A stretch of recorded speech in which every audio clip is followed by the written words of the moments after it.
मंगल मूर्ति रूप राम लखन सीता सहित हृदय बसो सुरभूप। सिया राम जय जय राम राम जय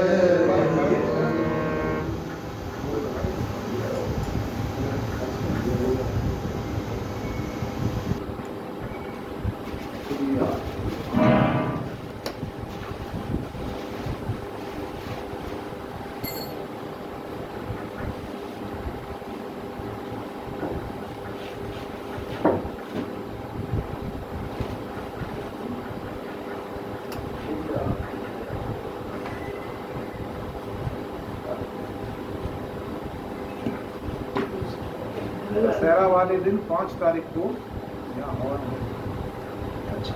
हर वर्ष होता है।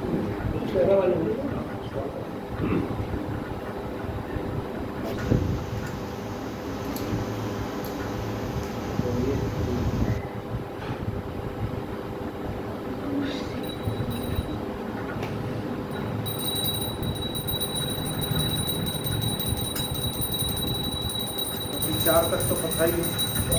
4 तक पता है और सुबह दशहरा वाले दिन हवन है। 8 बजे से 10 बजे तक का रहता है। हवन होता है और आधा आपको प्रसाद